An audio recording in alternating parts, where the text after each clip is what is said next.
Hey there. Thanks for tuning in. If you're new here, please hit that sub button and join the family. We're so close to 30,000 subs, and you can make that possible. Smash that like button if you enjoyed today's stories. Disclaimer on reading materials. The stories are carefully crafted, altered, and embellished by our team. This is to abide by YouTube's policies on reading materials. We hold sole intellectual rights to these stories as original content. I matched with Eric on a random Tuesday night, the kind where you can't sleep and end up scrolling through your phone way longer than you meant to. I had work the next morning, but I couldn't stop thinking about stuff.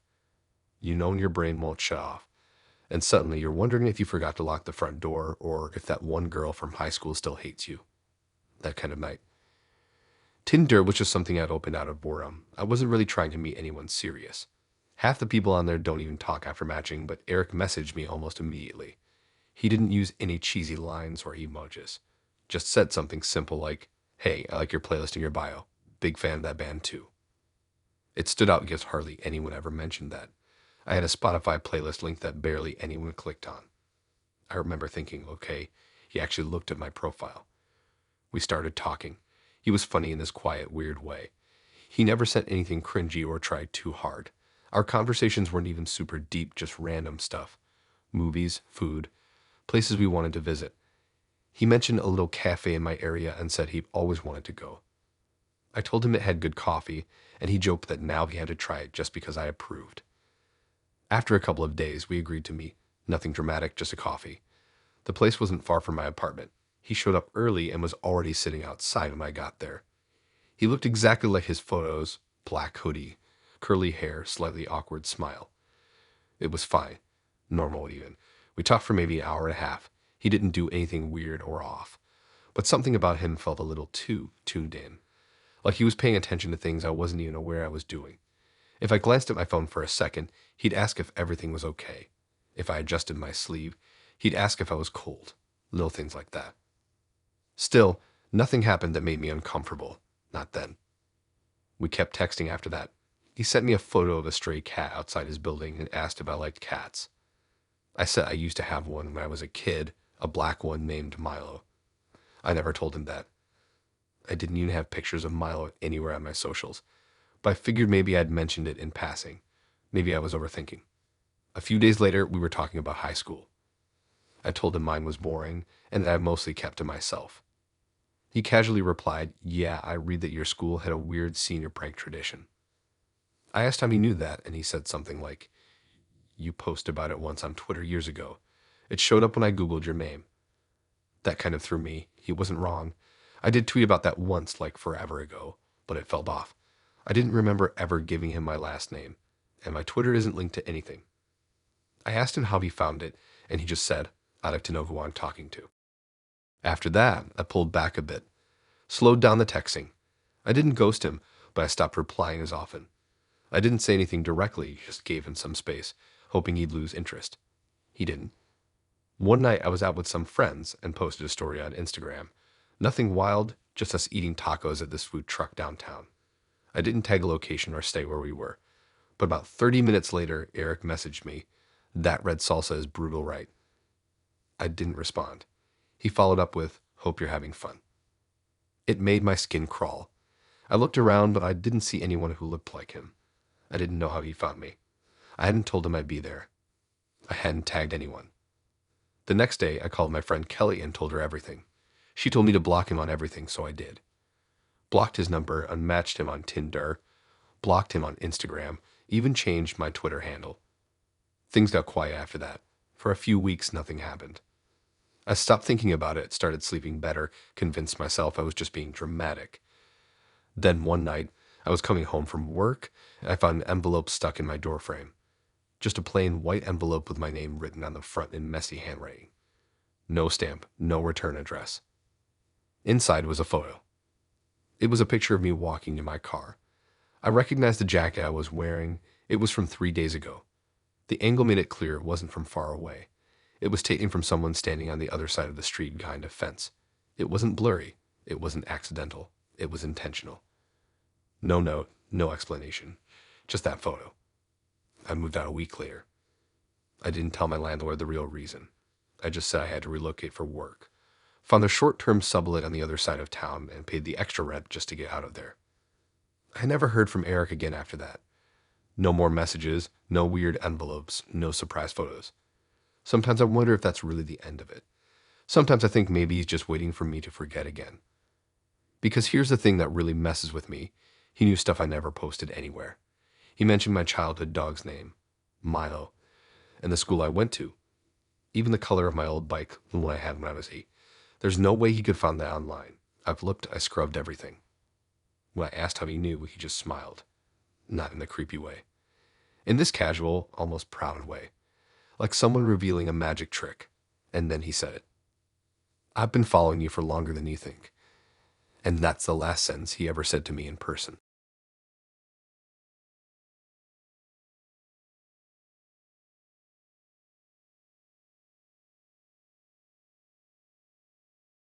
I was never really into dating apps, but after I moved to a new city and realized I only talked to people at work or on FaceTime, I figured I'd give Tinder a try. I wasn't looking for anything major, just a distraction, maybe someone to go get raw men with, talk about movies, that kind of thing. Tom seemed normal. Pretty average, actually. Not overly charming, not too forward. He messaged me something about a sticker I had on my water bottle in one of my pictures. Said he had the same one. We talked for a couple of days, mostly surface level stuff. He was into hiking, said he worked remote doing something techy, and lived in a building a few neighborhoods over. He asked me to get coffee, and I said sure. We met at this tiny cafe I liked a few blocks from my place. It was casual. He wore a gray hoodie and didn't look too different from his photos. We sat outside, had coffee, talked about playlists, and how weirdly cold the city had been lately. He wasn't creepy or anything, just kind of bland.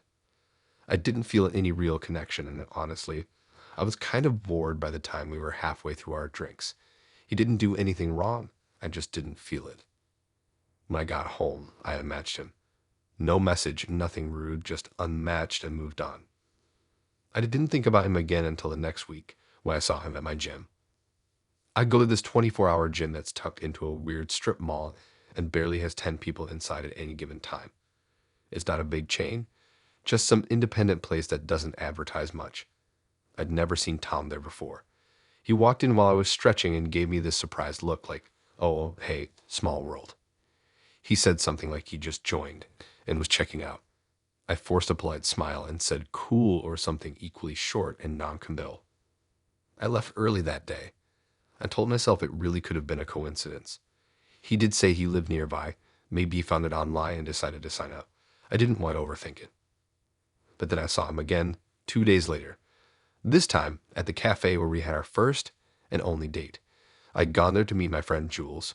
She was running late, so I grabbed a table and was texting her when I looked up and saw him standing in line inside. He wasn't looking at me. Not right away. He was just there, ordering a drink like it was just another day. Then he walked out with his coffee, made eye contact, gave me a low wave, and walked off. I told Jules about it when she arrived. She thought it was weird, but she also said maybe I was just unlucky and kept running into him. I agreed kind of, but something about it stuck in my head for the rest of the night. A few days passed, nothing happened. I started to forget about it. Then came the third time, and that's when I knew something was wrong. It was a Saturday. I was at my sister's place, a solid 40-minute drive from where I lived. She had just had a baby and I was helping her set up some shelves in the nursery. She lives in this quiet little residential area, the kind where everyone has motion lights and ring doorbells. I parked on the street like I always do and didn't think much of anything. Around 6 p.m., we were sitting on our couch, half watching TV, half scrolling our phones. Her husband went outside to take the trash to the bins, then came back in and casually asked me if one of my friends was stopping by. I said no and asked why. He said that there was a guy standing near my car, kind of just lingering by the passenger side like he was waiting for someone. I got up and looked out the window. It was Tom. He wasn't even pretending to be doing anything. He was just standing there, hands in his hoodie pocket, looking at the front of the house, like he was waiting for me to come out, like he knew I was in there. My stomach dropped. I didn't go outside. My brother-in-law went out instead and asked him if he needed something. Tom didn't say much, just walked off slowly like he'd gotten the wrong house. I watched him turn the corner and disappear down the street. He didn't even look back. I blocked his number, even though we never exchanged them. I double-checked all my socials. My Instagram was private, my Snapchat was locked down, and I hadn't posted anything about being at my sister's. I hadn't even tagged the cafe the other time. I didn't share my gym either. I had no idea how he was finding me. And that's what scared me the most. I couldn't figure out how he knew where I'd be. I only met him once, talked in for maybe 2 days. That was it. I didn't tell him about my sister. I didn't mention my gym. I never even said what part of the city I lived in. I started walking different routes, changed my gym schedule, stopped going to the cafe for a while. Every unfamiliar car I saw parked near my building made me tense up. Every time I heard the buzz of the front gate, I waited to see if someone would knock on my door. But nothing else happened. Weeks passed, then months. I don't know if he got bored or moved on, or just found someone else to bother. I still don't know how he tracked me the way he did. There was no proof, no messages, no direct threats. Just him showing up over and over, acting like it was all just chance. But you don't accidentally end up outside someone's sister's house. That doesn't just happen. And sometimes, even now, I still check over my shoulder, just in case. Hey guys, really sorry to interrupt. If you're still listening, then you're enjoying the story so far. And if you are enjoying, then please hit that like button.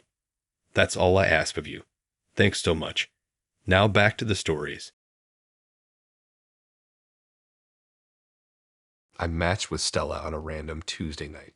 I was eating leftover noodles in bed, procrastinating everything I was supposed to be doing. Laundry, dishes, actual life responsibilities. I didn't feel like thinking too hard about anything, so I started swiping. Her profile caught my attention for one reason. She had a photo of her sitting on a bench outside this tiny bookstore that I loved. It was in a different part of town, kind of hidden, and not many people even knew it existed.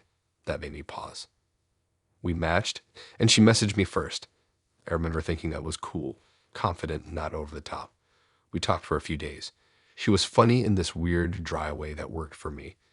She asked questions that felt real, not like the usual "what do you do" stuff. More like, what was the last song that made you feel something? That kind of thing. After a few solid conversations, we decided to meet up. Nothing intense, just coffee on a Saturday afternoon. She picked the place. It was this little spot with plants hanging from the ceiling and mismatched chairs. She wore this faded denim jacket and had chipped black nail polish. We talked for almost 2 hours. She was exactly how she'd been through text, calm, clever, kind of mysterious, but not in a fake way. She didn't overshare. She made good eye contact. There was something about her that felt different from other people I'd met on Tinder. It didn't feel like a date. It felt like we already knew each other somehow. After that, we kept texting, but we didn't meet up again right away. I had a couple of long shifts back to back and didn't really have the energy for much. But she kept in touch. Nothing clinky. Random messages, playlists, a photo of the sky with no caption. It felt nice. Light, low pressure. About a week later, I started noticing weird little things. The first thing was my bedroom window. I live in an apartment that's on the second floor, kind of tucked behind a row of shops. My bedroom window faces an alley that pretty much no one walks through unless they live there. I always keep the curtains closed, but one morning they were slightly open. Not wide, just enough to make me wonder if I forgot to shut them the night before. I didn't think much of it. Then I noticed my front door. I always lock it twice. It's a habit. Top and bottom lock. One morning I woke up and the top lock was undone. Just the top one. I told myself I must have forgotten. Still, it bugged me enough that I started checking it 3 or 4 times every night before bed. I even took photos of the locks to prove to myself I'd done it. I didn't link any of this to Stella at first. Why would I? We had one date and a few good chats. She seemed normal. Then the photo showed up.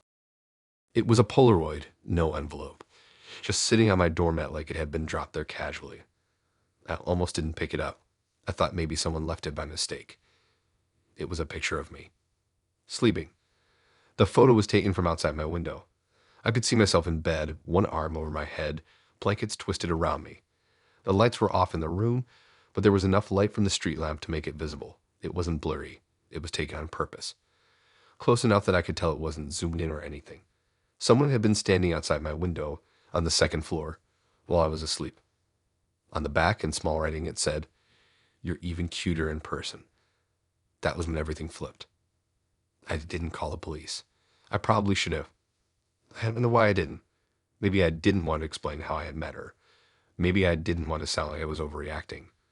I kept telling myself there had to be another explanation, but deep down I knew exactly who left it. I stopped replying to her messages. She noticed, started sending more.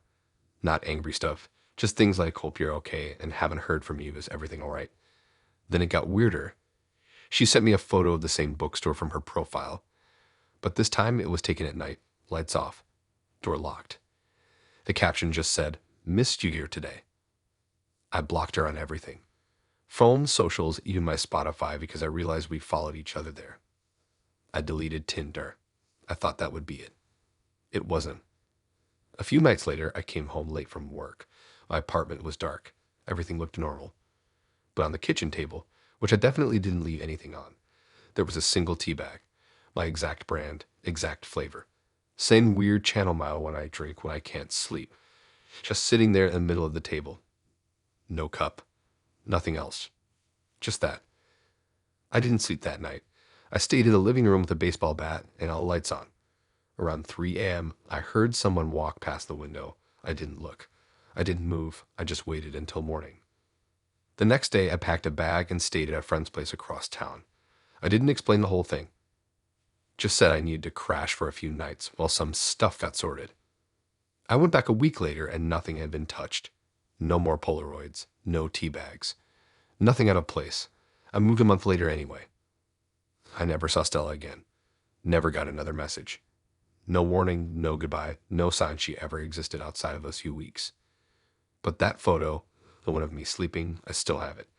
Not because I want to, but because I don't know what to do with it. I've tried to throw it out, but I keep finding it. In drawers, in old jackets, even once in a shoebox I know I didn't put it in. So yeah, be careful who you swipe right on.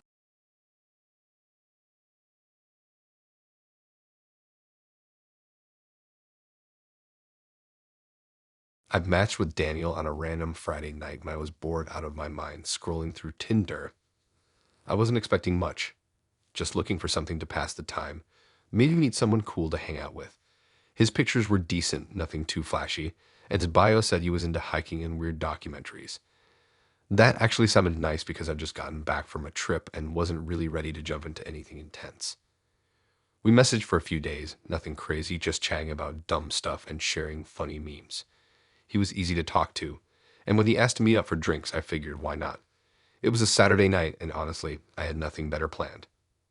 We met at this low-key bar downtown, one of those places with mismatched furniture and weird colored lights. It wasn't packed, and the music was just loud enough to talk over without shouting. Daniel looked like his pictures, tall, a little scruffy, wearing a plain black tee and jeans. He smiled a lot, and that made me relax. The conversation started off normal. We talked about favorite movies, dumb high school stories, and what we did for work. Nothing that felt like a date, just two people killing time. Then about halfway through, out of nowhere, Daniel asked if I'd ever been hypnotized. I laughed and said no. Honestly, I thought he was joking or trying to be quirky. He didn't really push it, but said something like, it was kind of fun, and maybe he could show me a bit later. I remember thinking, okay, weird, but I was curious enough to play along. After a couple more drinks, he said he was going to try a little hypnotism on me. I figured it would be a silly party trick. I was joking, but he seemed serious. He asked me to focus on his voice and relax. I remember his voice getting softer the way he moved his hands slowly back and forth, telling me to breathe and let my mind drift. It was strange, and honestly, it felt kind of nice at first, like when you're about to fall asleep but can't quite get there. Then everything went blurry. The next thing I knew, I woke up in my bed the next morning. No idea how I got there. My phone was on my nightstand, and the first thing that caught my eye was a message from Daniel. It said, "You were very cooperative." My heart jumped and my stomach dropped. I stared at the message for a long time, trying to piece together what had happened. The last clear memory I had was sitting in the bar, his voice getting softer, the lights dimming. After that, nothing. I checked my phone. No other texts, no missed calls. Nothing to explain how I gotten home. I tried to remember if I had asked a cab or someone else for a ride. No clue. I wasn't even sure if I'd been alone with him the whole time after that. Panic started creeping in. I looked around my apartment for anything out of place. My wallet was where I usually left it. My purse was on the chair, zipped shut. My keys were in the bowl by the door. Nothing looked stolen or touched, but that didn't calm me. I kept rereading the message. I tried to call Daniel, but he didn't pick up. No reply to my texts either. Over the next few days, I felt off, like I was being watched. I double-checked my locks every night. I started walking different routes to work and stopped going to the bar. Then weird stuff started happening. One morning, I found a small spiral notebook tucked under my door. Inside, there were notes, things I'd never told Daniel, details about my family, favorite books, even what I liked to eat when I was stressed. It was creepy enough, but what really freaked me out was that some of the notes described moments from my own life that no one else could have known. Like the time I hid under my bed during a storm because I was scared, or the exact birthday present I'd gotten as a kid that I never mentioned to anyone. I realized then that whatever had happened during that hypnotism bit wasn't harmless. Daniel had somehow gotten into my head. Not just me talking. Real memories, private stuff. I blocked his number again and again, changed my locks. Bought a new phone, but the messages kept coming on new numbers from accounts I didn't recognize. Mostly short phrases like "you're listening" or "remember what you forgot." One night, I woke up because my phone was buzzing nonstop.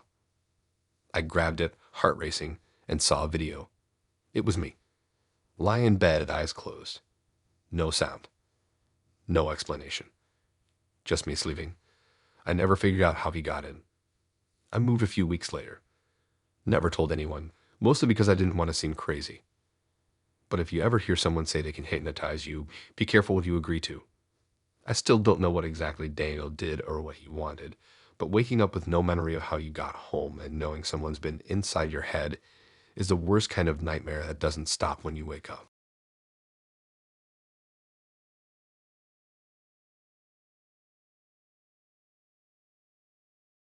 It all started the day I matched with Sammy. His profile said he was an amateur filmmaker, which I thought was kind of cool, but also kind of vague. Like, was he one of those people who filmed weird experimental stuff no one really understood, or just a guy who made TikToks? I wasn't sure, but when he messaged me, he came off super chill.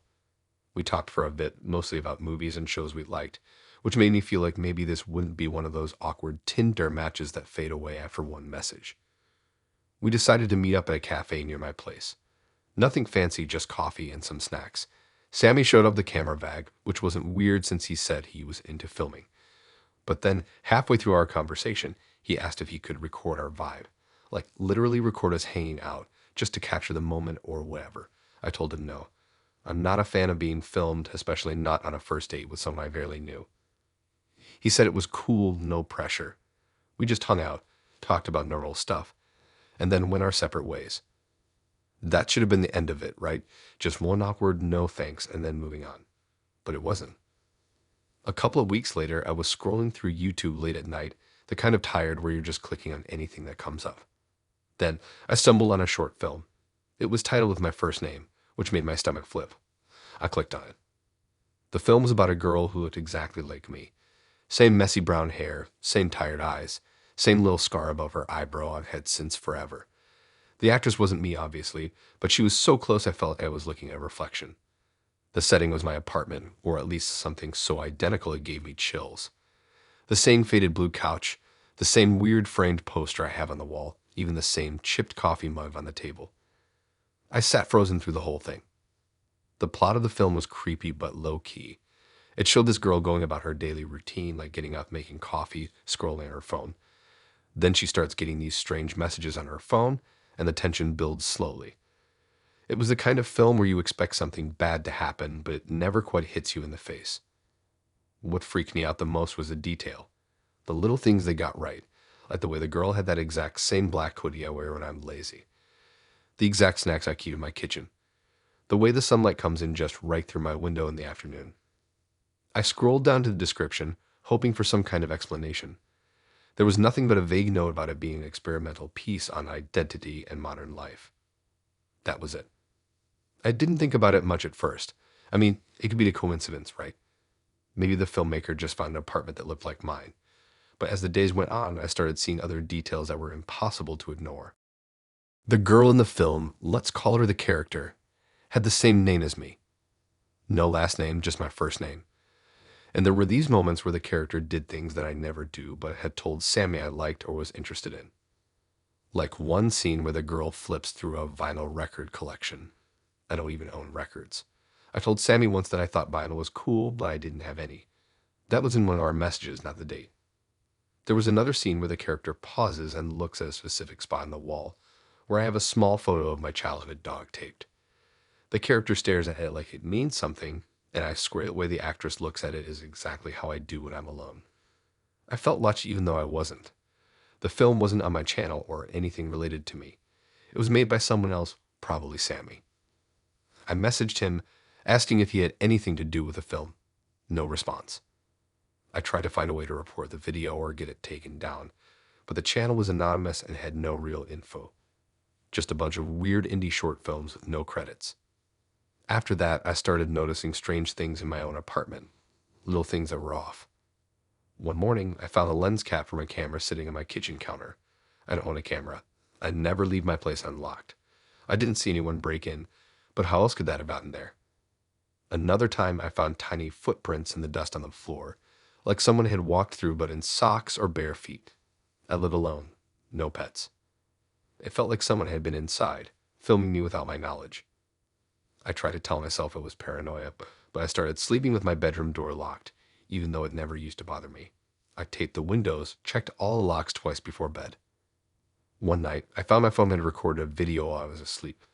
No idea how or when it started recording. It was just static, some weird low humming noise, and at the very end, a brief flash of light. I deleted the file but couldn't shake the feeling someone was always watching, always recording. I never met up with Sammy again after that first date. I blocked him on everything. But the film stayed there on the internet. Sometimes when I'm scrolling at night, I catch glimpses of it again, somehow recommended or popping up in my feed. I don't know who made it exactly or how they knew so much about me. The only thing I'm sure of is that it wasn't just a film. It was a way to get inside my life, step by step. That short film with my name, my face, my apartment was a door into something I never wanted anyone to see. And I'm still waiting to figure out what comes next.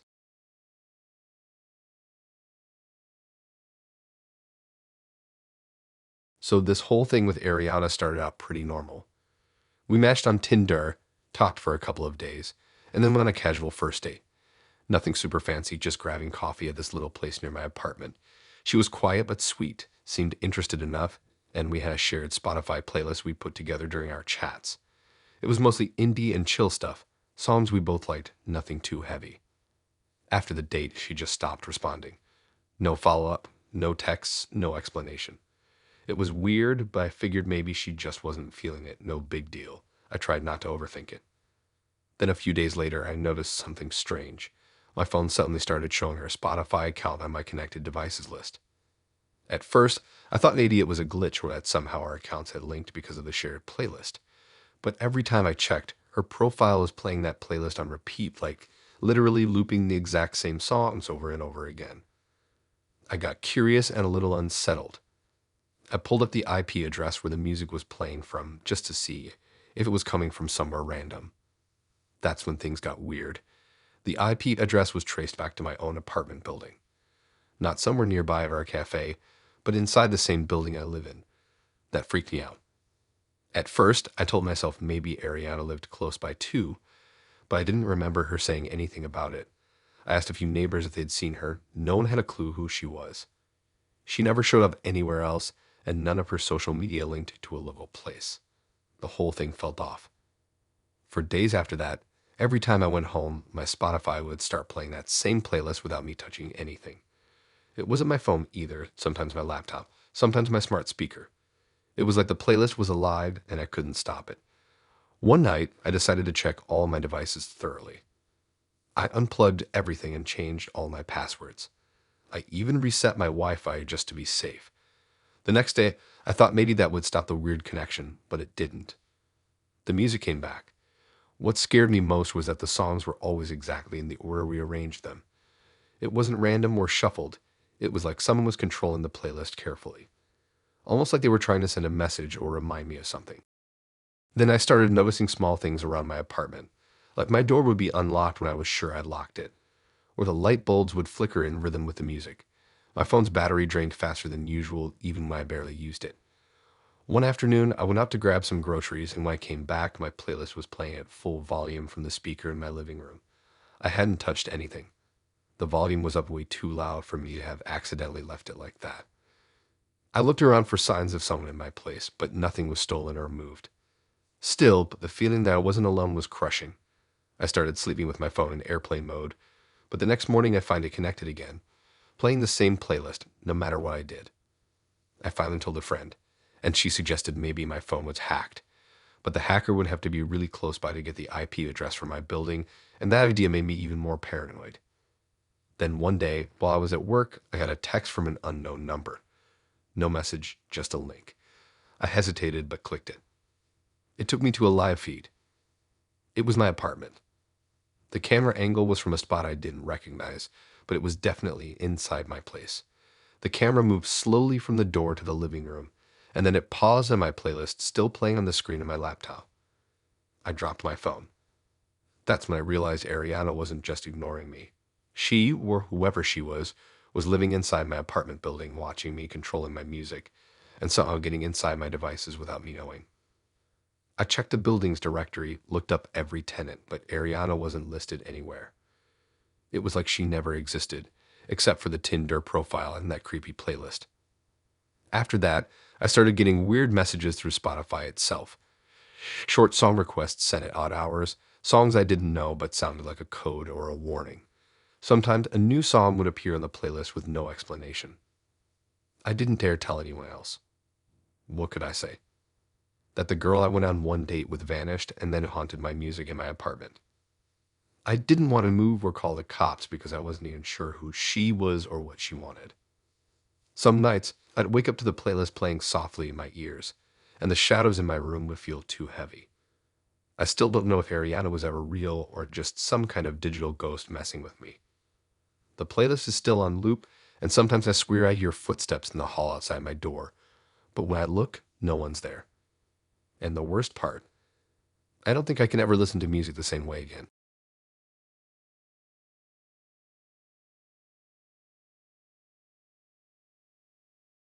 It started with a weird question from Dom halfway through our second date. He'd asked if I'd ever had sleep paralysis. I just laughed it off because, honestly, I didn't know much about it besides the stories people post online about feeling stuck or seeing weird things when they're falling asleep or waking up. I told him no, never, and we moved on. But that night, everything changed. I'd never had sleep paralysis before. I'd heard about it, sure, but it felt like some far-off nightmare thing that happens to other people. I went to bed like usual, trying not to think about that dumb question Dom had thrown out. My apartment was small, a typical one-bedroom place with one window that looked out onto the street and a mess of old posters on the wall. I've lived there for a year, and it's always felt safe, quiet at night except for the occasional car passing by. I remember drifting off, feeling the usual tiredness when suddenly I couldn't move. It was like my body was trapped under some heavy weight. I could hear the faint hum of the city outside, but the second I realized I couldn't move, panic hit me. My eyes were open, but I was frozen. That's when I saw him. In the far corner of my room, just beyond the shadows cast by my desk lamp, Dom was standing there, smiling. Not a normal smile either, something cold and strange, like he knew something I didn't. His face wasn't fully clear, more like a blur with sharp edges, but the smile was real and stuck in my mind. I tried so hard to scream or move, but nothing happened. I just watched him standing there, his eyes fixed on me. Then, just as suddenly as it started, the weight lifted, and I could move again. I shot up in bed, sweating and breathing hard. My room looked normal. No one was there. The next day, I told myself it was just a hallucination from the sleep paralysis. But the way Dom asked that question on our date didn't sit right anymore. It felt like he planted the idea in my head, like he wanted me to experience it. I blocked his number the next morning. But the weirdness didn't stop. For days after, every time I tried to fall asleep, the same thing happened. I'd get stuck, and each time I saw Dom's face in the corner. Sometimes the smile was wider, other times he was just watching, standing silently. The more it happened, the less I wanted to sleep. I started changing my routine, sleeping earlier or later with the lights on off. Nothing helped. Sometimes I'd lie awake for hours, waiting for the paralysis to hit, hoping it wouldn't. But it always did. One night, I even tried recording myself sleeping, thinking maybe I could catch something on camera. When I checked the footage the next day, the camera showed nothing unusual.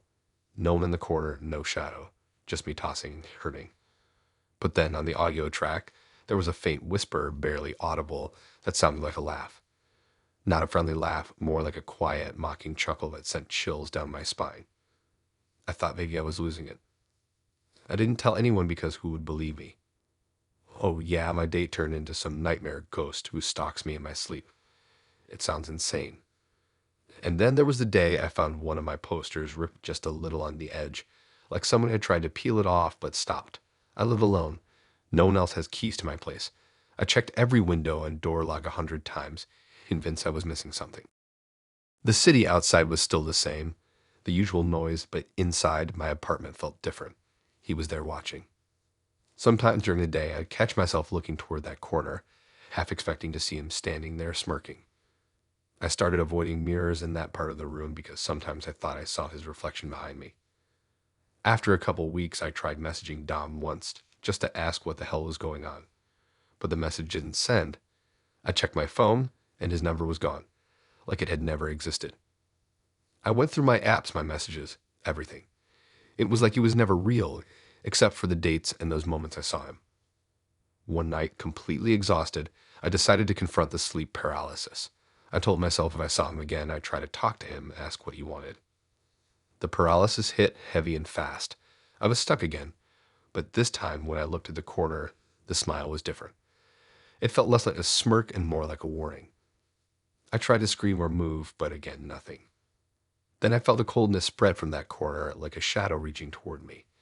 It wrapped around my chest, making it hard to breathe. Suddenly, I snapped awake, gasping for air, the weight gone. My heart was racing and I knew that I couldn't ignore it anymore. I moved out of that apartment a week later. I packed up everything, didn't tell anyone why. The sleep paralysis stopped once I was in the new place, far from that room and that corner. But sometimes when I'm just about to fall asleep, I swear I catch a glimpse of that smile in the darkness of my new room. And I'm terrified it's still following me.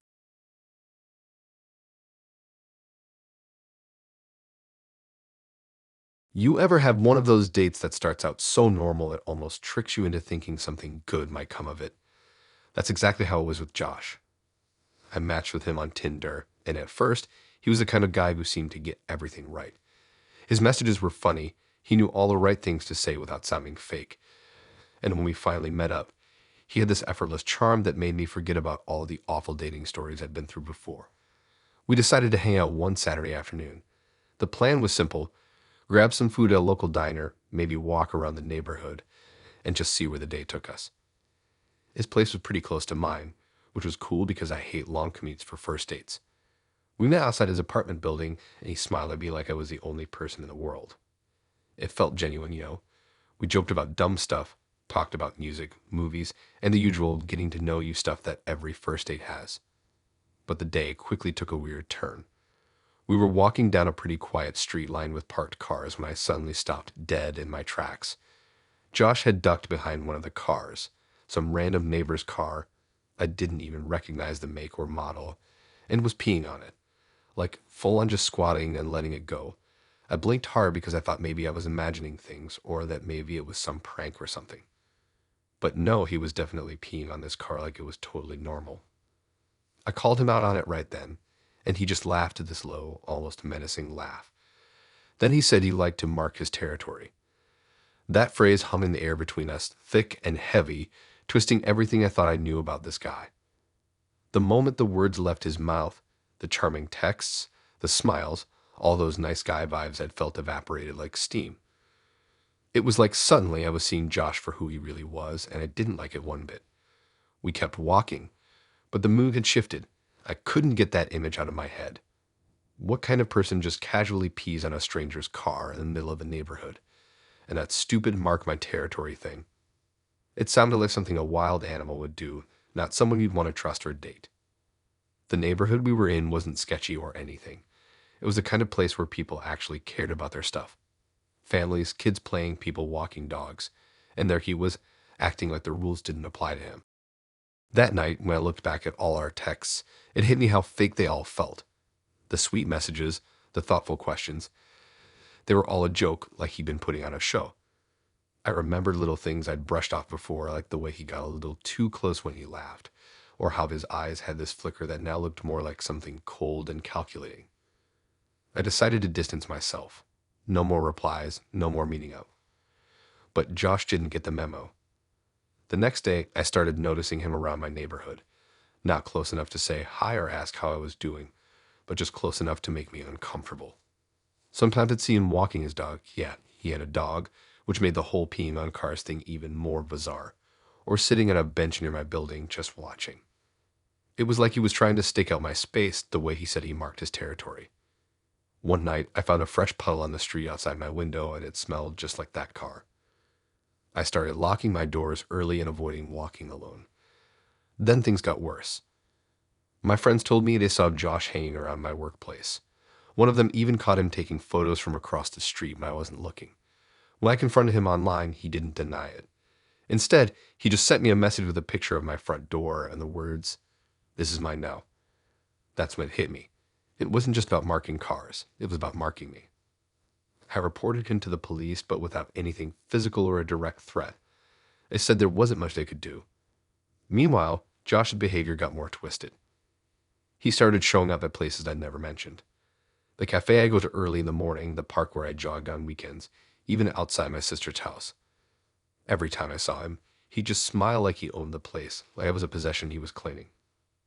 I changed my routine, switched gyms, stopped using my usual apps, but nothing stopped him. One night, I found a drawing slipped under my apartment door, a crude sketch of me, but with those same wild eyes and that twisted smile Josh had when he talked about marking territory. I shredded the paper and threw it away, but the message was clear. He was still watching. At this point, the whole situation felt like a bad nightmare I couldn't wake up from. The guy who seemed perfect turned out to be some kind of predator, and I had no idea how long he'd been planning this. How many others had he done this to before me? Or was I just another trophy on his list? I eventually moved out of my apartment because staying there felt impossible. I couldn't sleep, couldn't focus on anything without thinking about Josh lurking somewhere nearby. But even after I left, I got a text. No words. Just a picture of a car with a fresh puddle of yellow on the tire, parked right where my old place used to be. I didn't reply. I deleted my apps, changed my number, and tried to erase any trace of him. Josh's idea of marking territory wasn't just about property. It was about control, making me feel like I belonged to him, like it was something he could claim and scare. Looking back, I realized how dangerous it is to ignore the little signs, how the small creepy things hide behind charming smiles and funny texts. And honestly, I don't think the story ends for me, because no matter where I go, I know there's someone like Josh out there, ready to mark his next victim. And sometimes, that's the scariest part of all.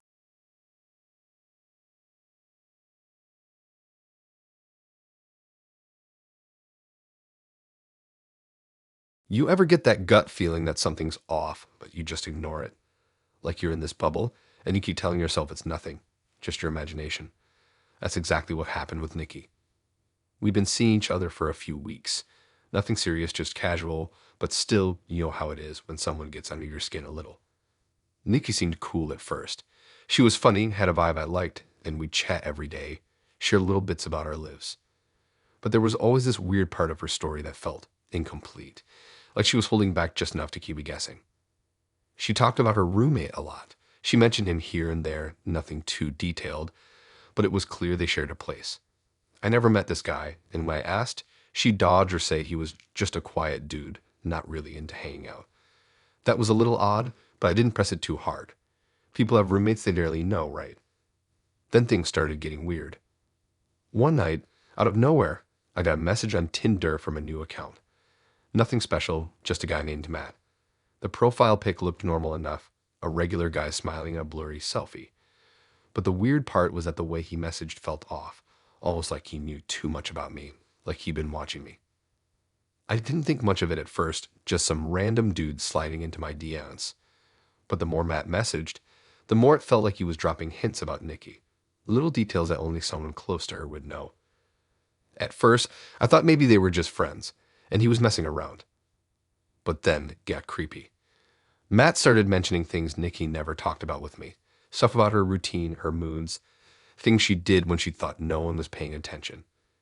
It was like Matt was living inside Nikki's world, but seeing things from a different angle. That's when I made the dumb mistake of asking Nikki about Matt. She froze, literally like someone just hit pause on her whole personality. Then she gave me this weak excuse, something about a friend who was just being nosy. But the way she said it didn't sit right with me. So I started digging. I went back to Matt's profile on Tinder and checked the photos again, looking for anything that could tie him to Nikki's place.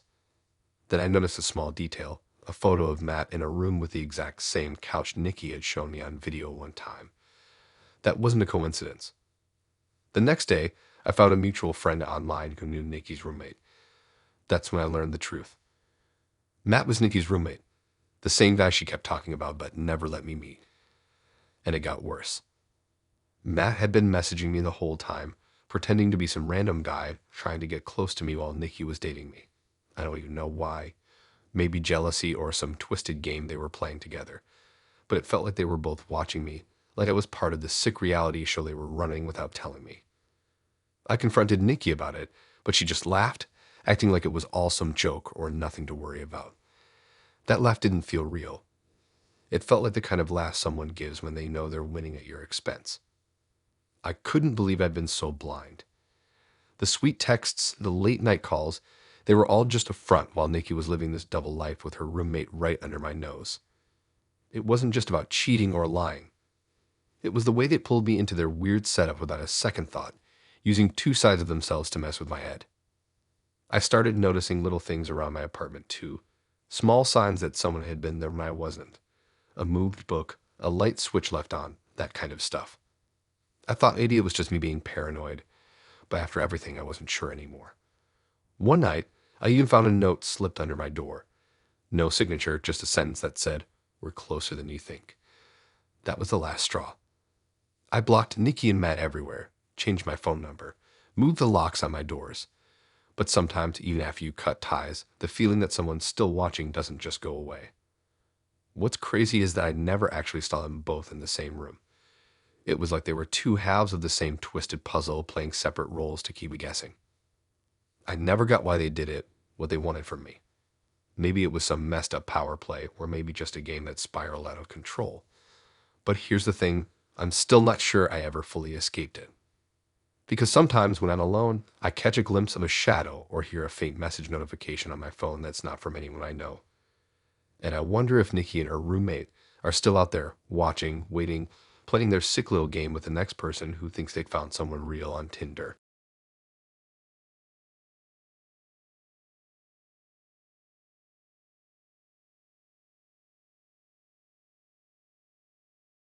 It started out like any other online dating thing. Swiping, matching, chatting about nothing important. I wasn't expecting much, honestly. After a few months of nothing but lazy weekends and the same old routines, I thought, why not try again? That's when Simon popped up. He seemed chill. His profile was simple, no flashy photos, just a couple of casual shots of him hiking or playing guitar. Nothing over the top, no selfies in the mirror, which was refreshing. Our conversation started slow but steady, nothing too deep, just the usual banter. There was something about him that felt different, though. Maybe it was how he was patient, never rushing, never pushing. Or maybe it was how he insisted on picking me up every time we planned to hang out, even though he forgot his wallet every single time. At first, I didn't think much of it. Maybe he just didn't want to pay, or maybe he was super forgetful. I figured I'd split the bill or just let it go.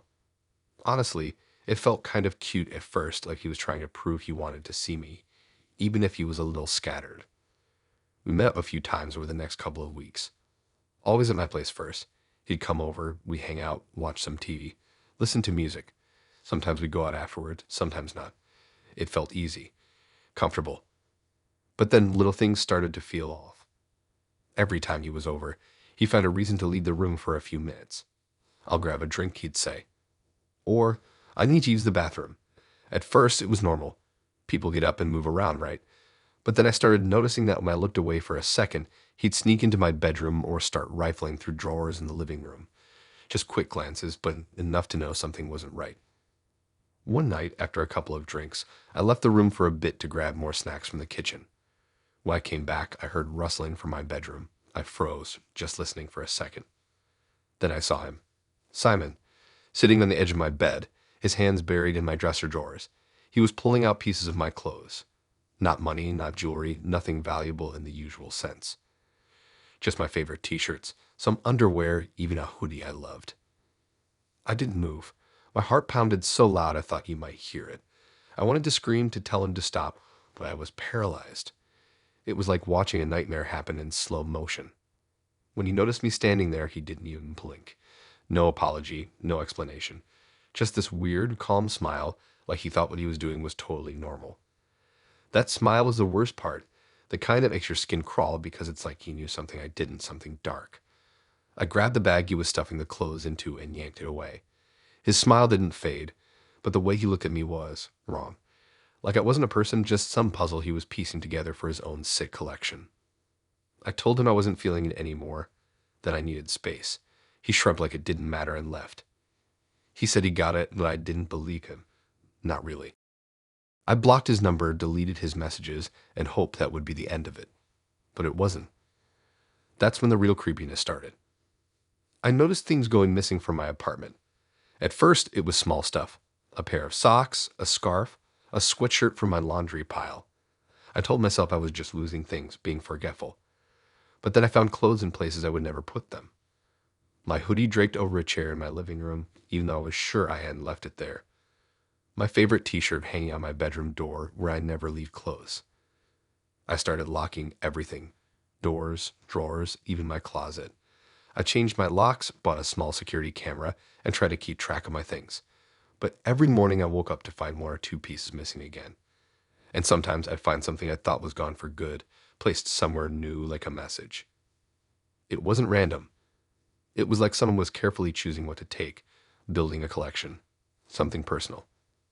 I told my friends.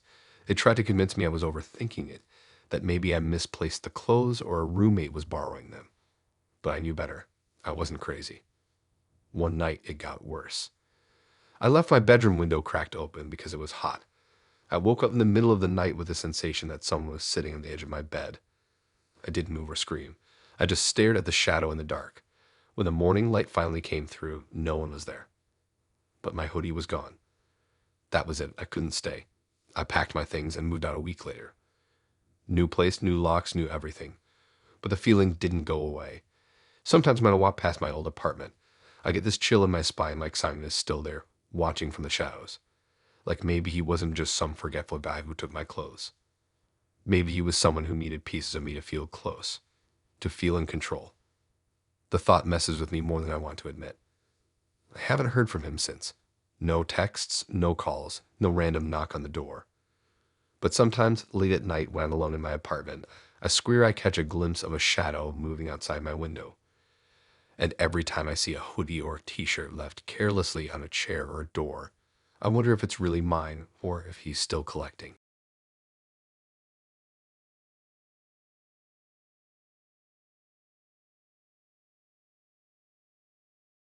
I never thought letting someone borrow my phone could turn into the worst mistake I've ever made. It sounds dumb when I say it now, like something out of a cautionary tale, but at the time it felt innocent enough. Selena and I had been chatting for a little while before we finally met up. She seemed cool, funny, and chill. Nothing about her screamed warning signs. Our messages were light and casual, nothing heavy or weird. She had this easy vibe that made me relax around her, and honestly, I was excited for the date. When she asked if she could borrow my phone to just check something, I laughed a little.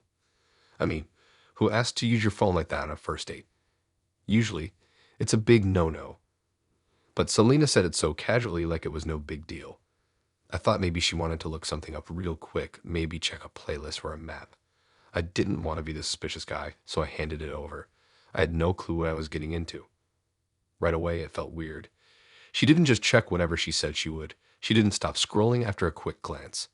Instead, she kept scrolling, tapping, opening apps I never even used. I sat there trying to keep cool, thinking maybe she was just curious or bored.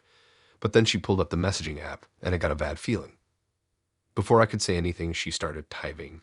I leaned in, and what I saw made my stomach drop. She was sending texts to herself, but it wasn't normal messaging. She was sending my location, like the GPS coordinates of exactly where I was. Every couple of minutes, a new message popped up on my own phone screen. At first, I thought maybe it was some weird joke, like those location sharing apps you use with friends. But it felt wrong, like she was tracking me without telling me. I tried to grab my phone back, but Selena pulled it away, laughing like it was some game. When I finally wrestled it out of her hands, I couldn't believe what I saw. I was locked out. The password was changed. Face ID was disabled. There was no way to get back in. I was standing there with my own phone in my hand, but it was like it belonged to someone else. At first, I thought it was just a prank. Maybe she was messing with me and would unlock it later.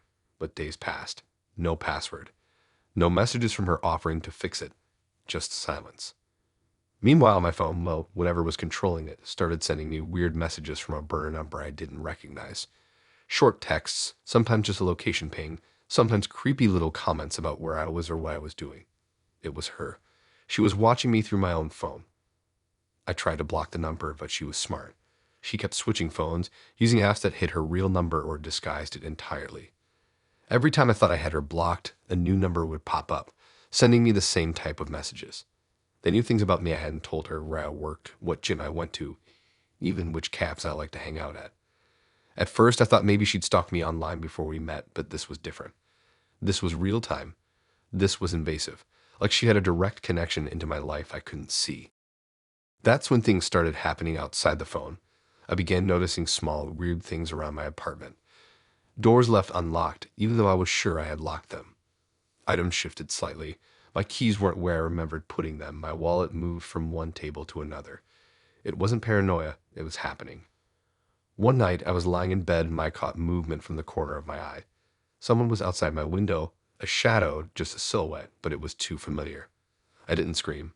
I didn't run. I just froze, terrified that if I moved, they'd vanish. But when I looked again, no one was there. Just the empty night. I wanted to call the cops, but how? I had no proof, no real evidence. Just a feeling I was being watched, hunted, invaded. Selena, when we did talk after that, was a different person. Sometimes she acted like nothing was wrong, like I was overreacting. She'd apologize in a way that made me doubt myself, saying things like, "I'm sorry if I freaked you out. I just wanted to stay connected," or, "You're imagining things. It's not that bad." But then she'd drop weird little hints, things that proved she knew exactly where I was, what I was doing, even what I was thinking, like she was reading me.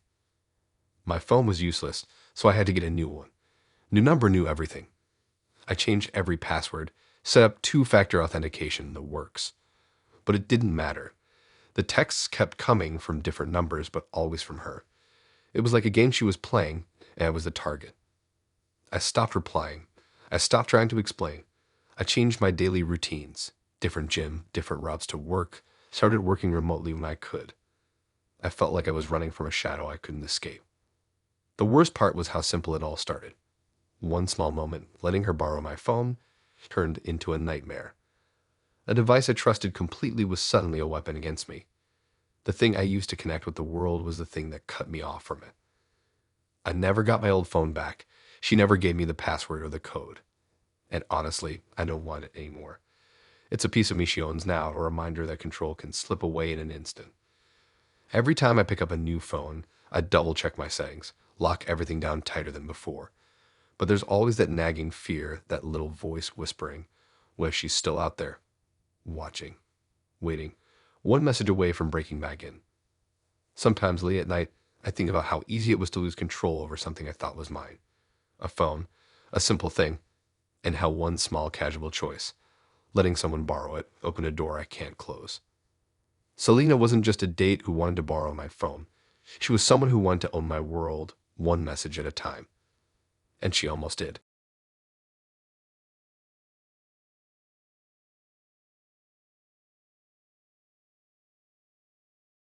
I never expected something as simple as meeting someone from Tinder to turn into the most unsettling experience I've ever dealt with. It all started pretty normal, matched, chatted for a bit, exchanged some light messages, and then decided to meet up.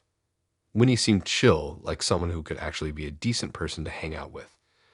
The kind of person who's just looking for some easy company without any drama. Our first date was nothing fancy, Just coffee at a quiet spot near my apartment. Nothing flashy, no pressure, just casual conversation and laughs. But that's exactly when things started to get weird. Right from the beginning, Winnie seemed to know things about my apartment I never once mentioned to anyone. I'm talking about details that weren't obvious or something you could guess, like the exact layout, how my living room opens up to the kitchen, and even the weird spot where I keep my spare keys. I didn't say anything at the time because I wasn't sure if I was just being paranoid or if maybe she was making educated guesses.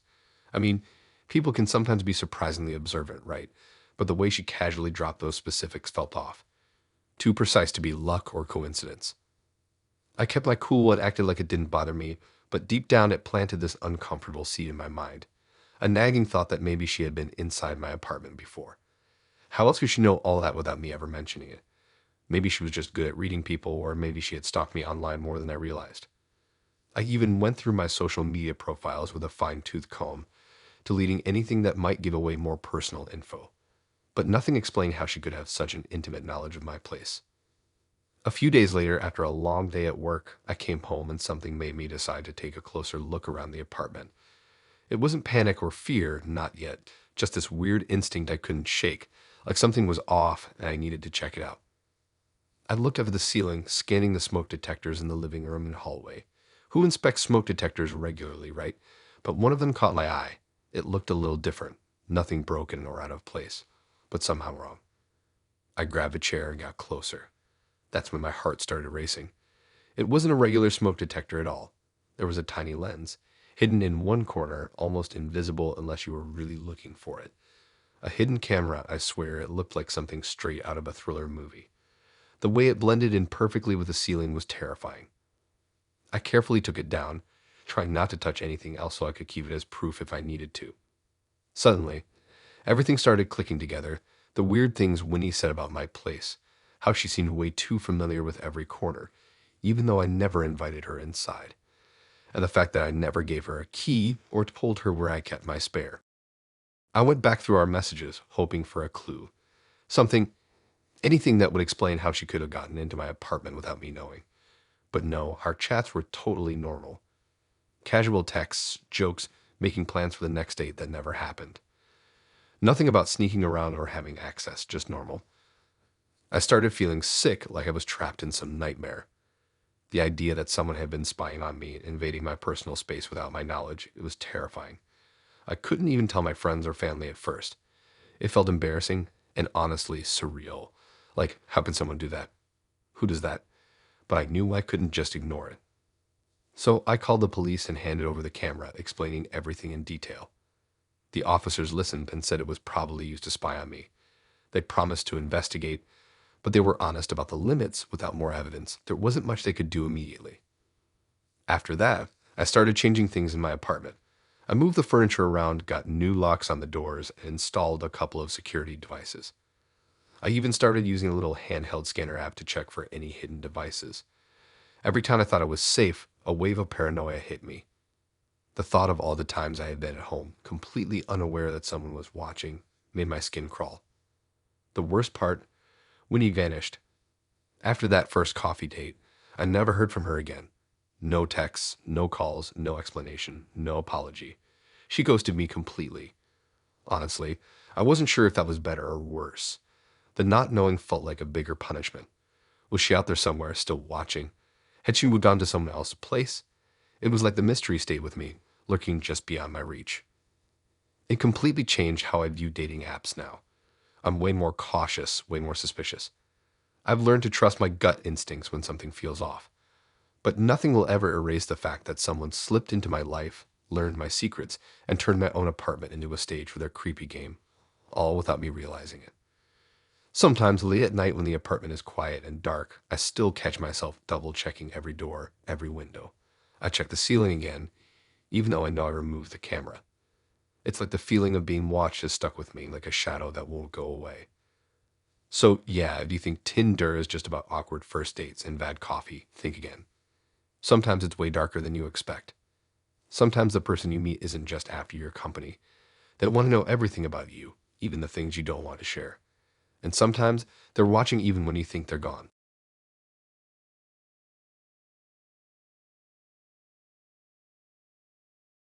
You ever get that gut feeling something's off but try to ignore it? That's exactly what happened when I met Luke on Tinder. At first, he seemed like the kind of guy who just went with the flow. He talked a lot about being spontaneous and living in the moment, which I thought was kind of cool. Someone who can surprise you with a last-minute plan or a random road trip. But what I didn't realize was that his idea of spontaneous had a whole other level of creepy that I wasn't ready for. We matched, messaged for a couple of weeks, and finally set up a date. It was casual, just drinks at a bar nearby. He was charming enough, if a little intense. He kept talking about how he hated routines and schedules, saying he liked life to be unpredictable. I thought it was just some quirky thing, maybe a way to seem more interesting. The night went okay, nothing too weird, so I didn't think much of it afterward. Then one night, out of nowhere, there was a loud knock on my apartment door. I wasn't expecting anyone, especially not Luke. When I opened it, there he was, soaking wet from the rain, like he'd been out all night and decided to just show up. He didn't have an excuse, didn't ask if it was okay. He just stood there, staring, refusing to leave. I was shocked and confused. I told him it wasn't a good time, but he just stayed. Eventually, I had to be firm and close the door to get him to leave. That should have been the last of it. But it wasn't. Over the next few days, I started noticing strange things outside my door. Little gifts Luke had left. The first time it was just a handful of rocks. Nothing special, just regular stones, but I didn't know what to make of it. Then came a broken watch. Not mine, not something I recognized, just an old, busted watch sitting right outside my door like some weird offering. I picked it up and looked around, wondering if someone was messing with me, but no one was there. Then the notes started appearing. They were always folded up small, no writing on the front. When I unfolded one, there'd be a single word or phrase, things like waiting, time, or remember. No explanation, no clue who exactly had left them, but I knew it was Luke. Nobody else had any reason to do this. It was unsettling, like he was trying to send a message I couldn't decode. Each time I found a new gift, my stomach dropped. It wasn't just annoying. It felt like someone was watching me, trying to get inside my head. I started double-checking the locks, making sure all my windows were shut, and even started leaving lights on at night. I didn't tell my friends because I wasn't sure if I was overreacting or if it was just some weird attention-seeking behavior from Luke. One evening, I caught movement outside my door again. I peeked through the peephole and saw Luke standing there with his hands in his pockets, just staring up at my apartment like he owned the place. He didn't knock or try to come inside. He just waited, standing there in the dark rain, silent. I didn't open the door. I didn't want to see what would happen next. Things started getting worse after that. My phone buzzed with messages I didn't understand. No words, just random photos of places near my building or pictures of objects like clocks and keys. It was like he was mapping out my life, slowly, step by step. Sometimes the messages would come hours apart, other times in the middle of the night when I was barely awake. I tried blocking him on everything, changing my number, even thinking about moving. But the messages and gifts didn't stop. It was like he was everywhere and nowhere at the same time. The police told me they couldn't do much without proof he was breaking into my place or physically threatening me. But every day I felt less safe in my own home. One night, I was home alone and heard something at the door again. I didn't want to look, but I had to know if it was him. When I finally checked, there was a small box on the mat, wrapped carefully with a note on top that simply said soon. Inside was an old rusted key. I don't know what it's for, but the fact it was there made my blood run cold. That key could open anything, maybe even my front door if he had a way to make a copy. I stopped answering my phone, stopped replying to messages, and just tried to keep my head down. But Luke's presence was like a shadow hanging over me, quiet but always there. Every time I heard a knock or saw something new left outside, my heart would race. The spontaneous guy who seemed so fun on our date had turned into someone I was afraid of in my own space.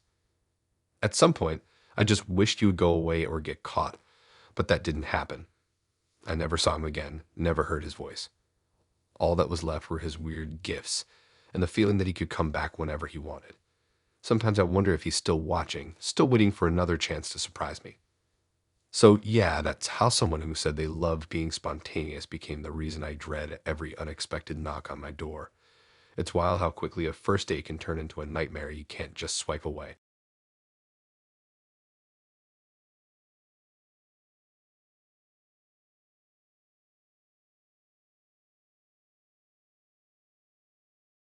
I thought I was just being a guy who liked to keep things laid back, someone chill to hang with on a Friday night.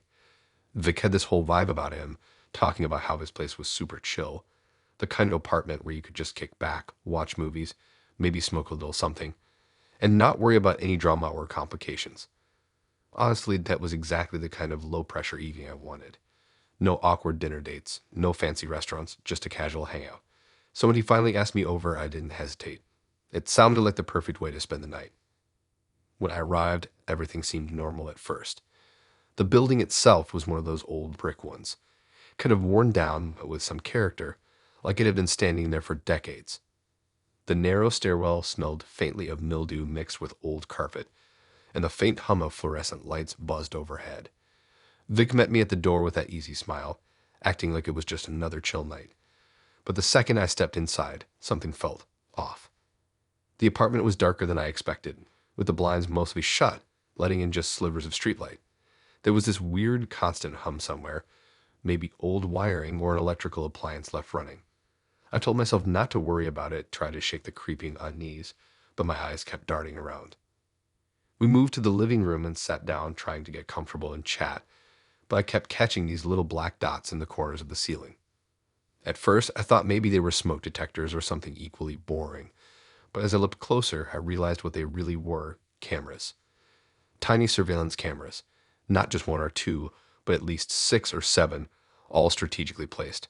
Some aimed at the windows, others covering the front door and hallway, even the guest room where I was supposed to crash if I stayed late. My heart sank. I froze, trying not to freak out. I didn't say anything right then because I wanted to see how he'd react, but the whole place started feeling like a trap. Vic noticed my gaze drifting upward and casually said it was just for security. He told me he was super careful since he'd been broken into before, and that the cameras were to make sure no one snuck in or stole anything. I wanted to believe him. I really did. But my gut was screaming that there was more to it. These cameras weren't just about keeping burglars out. One was pointed directly at the spot where I was sitting, another tray on the hallway that led to the bedrooms. The creepiest part was the camera in the guest room itself. Later, I opened the door to check it out, and sure enough, the camera was positioned right above the bed, angled perfectly to capture every movement. It felt like I'd stepped into a nightmare scenario, like he wasn't just protecting his stuff, but wanted to watch me. I didn't know how to respond. I wanted to brush it off, tell myself he was just overly cautious or maybe had some weird hobby about security. But deep down, I knew that wasn't it. There was something controlling, obsessive about all those cameras. As the night dragged on, I noticed Vic kept glancing at this small monitor by the couch, a screen showing all the camera feeds simultaneously. Every few minutes, he'd tap or swipe the screen, zooming in on different angles, watching with this blank, bored expression, like he was waiting for something to happen. I felt less like a guest and more like a prisoner under surveillance. I didn't want to cause a scene or seem paranoid, so I kept my distance and tried to act normal. But when he got up to grab us some drinks from the kitchen, I couldn't resist sneaking a peek at that monitor myself. I edged closer and saw something that made my stomach twist. There it was, the live feed from the guest room camera, showing the bed clearly. I was supposed to sleep there. Just thinking about lying down while being watched made me want to bolt. I quickly moved away from the monitor and tried to stay composed when Vic came back. My mind was racing a million miles an hour.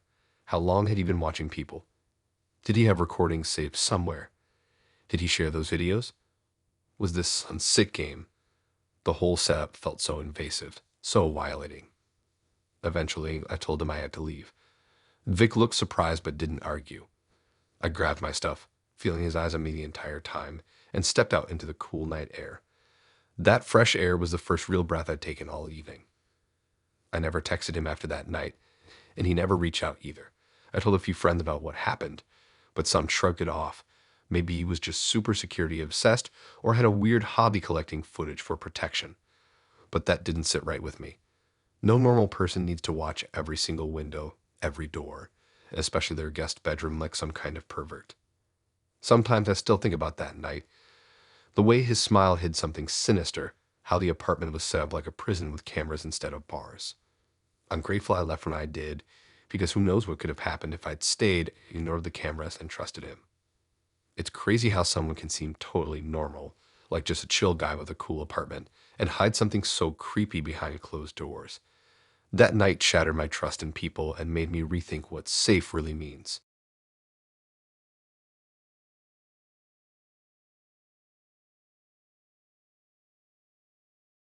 I'd never thought a simple coffee date could turn into something straight out of a creepy movie, but that's exactly what happened with Lisa.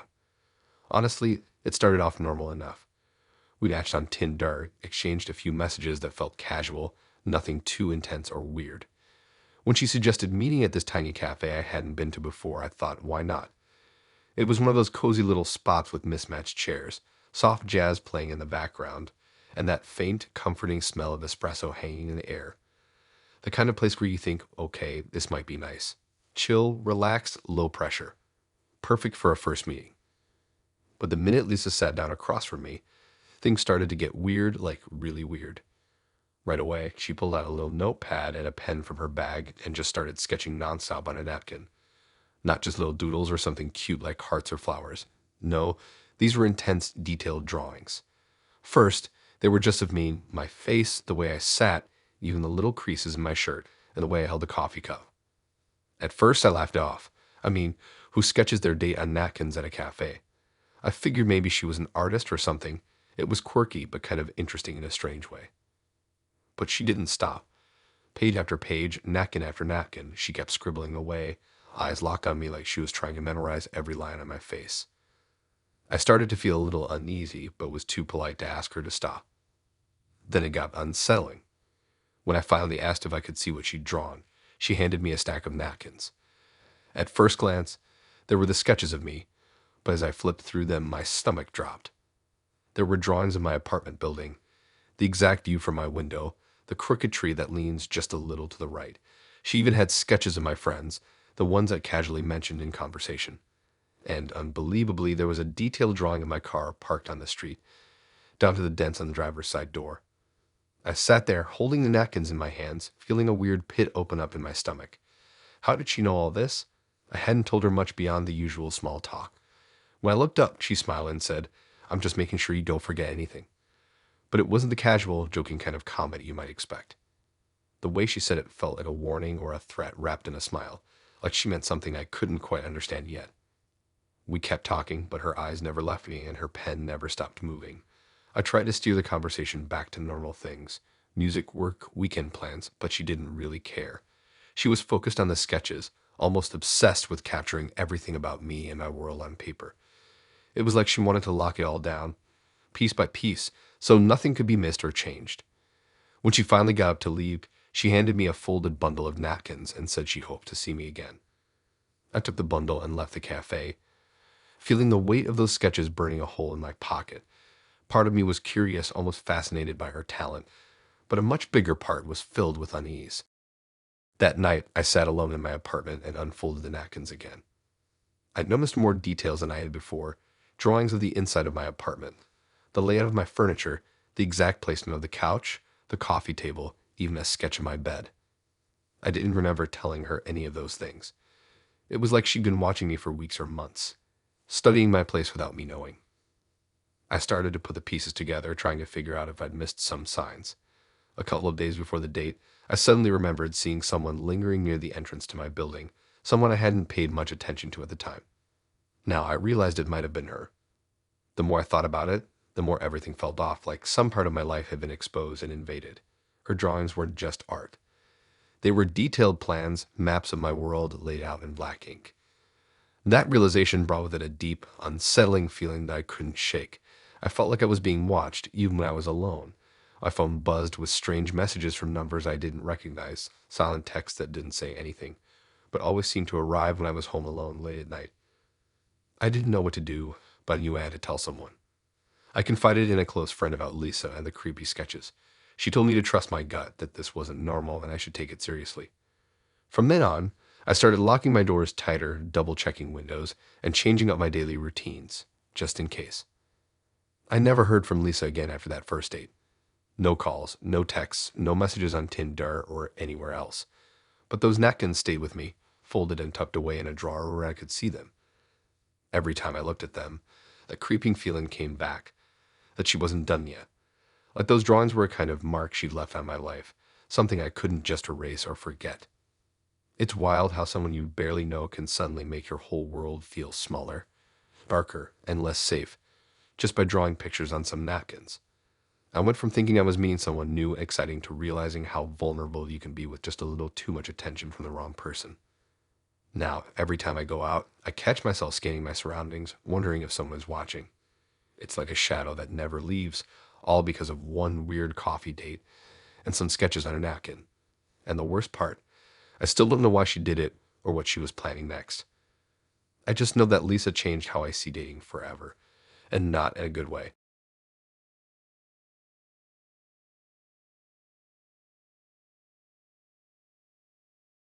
I'm still trying to wrap my head around everything that happened with George, but honestly, it feels like one of those things you tell yourself will never happen to you until it does.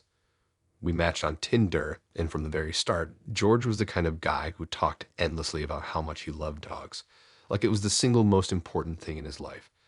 That's what really pulled me in. I've had my dog, Max, since forever. He's not just a pet, he's my constant companion, my little shadow. So when George kept going on about how much he adored dogs, I thought maybe this could actually work. It seemed like a good sign, a foundation, even. For a couple of weeks, we chatted a lot. Texts back and forth, casual calls, little bits of our lives shared. We had a couple of dates that went well. He was easygoing, funny, and never pushed too hard. I liked the vibe. When I finally felt comfortable, I decided it was time for George to meet Max. I invited him over one afternoon, thinking it would be simple and chill, just the three of us hanging out in my small apartment while Max bounced around, sniffing and trying to get attention from both of us.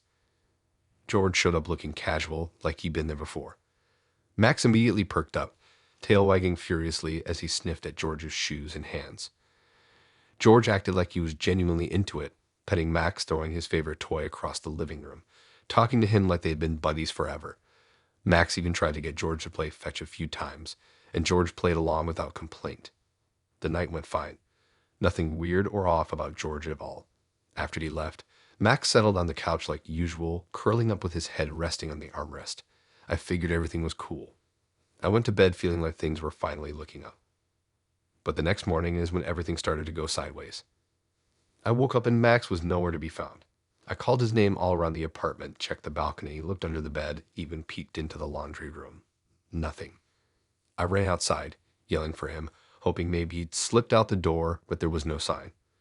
Max isn't the kind of dog to just wander off. He's loyal, attached to me, and honestly kind of a scaredy cat when it comes to the outside world without me. The panic started to rise in my chest. I messaged George, thinking maybe he knew something. Maybe he'd accidentally let Max out when he was here. I didn't expect what he said next. When I asked if he'd seen Max, he just smiled in a picture he sent back. Then he said something that twisted my gut. He told me Max had run off to find me. I don't know why, but that simple sentence sent a chill racing through my veins, even though it was mid-afternoon and bright outside. The way he said it felt off, like there was something darker behind it, like a hidden meaning I wasn't supposed to understand. I pressed him more, asking if he was joking or messing with me, but he just kept smiling in that photo, like he thought it was some kind of joke I wasn't getting. But that smile wasn't friendly or warm. It was the kind that makes you want to step back and watch your back. I told him I was freaking out and needed to find Max, but after that, George stopped responding. I blocked his number immediately. After that, I went full on search mode. I put up flyers around the neighborhood, posted on every lost dog group I could find on social media, called every animal shelter nearby, even walked the streets for hours at a time calling Max's name. But nothing. No sign of Max. Days passed. The silence was crushing. The worst part was this growing feeling that George was lurking somewhere just out of reach. Like maybe he'd taken Max. Or worse, that smile wasn't just a joke or a casual comment, but a warning. A message that I was now part of something I didn't understand. About a week later, I had a package at my door with no return address. Inside was Max's favorite chew toy, the one he had since he was a puppy, but it was gnawed on, torn apart in a way that didn't feel playful. It felt cruel. No Max, just a destroyed toy. I didn't know what to think. Was this George trying to mess with me? Trying to show he could reach me? Or was Max somewhere I'd never get to again? Every time I looked at that ruined chew toy, my stomach turned. It was a cruel reminder that Max was gone, and whatever happened to him was probably worse than I dared imagine. George had vanished completely. After that night with Max, it was like he dropped off the face of the earth. I checked all his social media, Instagram, Facebook, even LinkedIn. Everything was empty or deleted, like he never existed outside of Tinder in my apartment. I still don't know what happened to Max. I don't know where George came from or what he wanted. But I know that smile. His smile when I asked about Max is burned into my brain. It's the kind of smile that doesn't lie, like he knew something I didn't, like he wanted to mess with me from the very start. I never wanted to tell anyone because it sounds insane. How do you explain a guy who disappears with your dog and leaves behind nothing but a gnawed-up toy and a creepy smile? But it haunts me every day. I keep replaying that afternoon, the way Max was happy and playful, and then the sudden empty silence. The way George acted like everything was normal until he wasn't. The whole thing just went so wrong in a way I can't explain. Max is gone. George is gone. And all that's left is a pile of memories, a ruined chew toy, and a smile that feels like a warning I didn't understand until it was too late. Now, whenever I walk past the park where Max and I used to go or hear a dog barking nearby, I feel this ache like a part of me has been taken, and I'll never get it back. I keep telling myself I'll find some closure someday, but the truth is I'm still waiting for answers that might never come.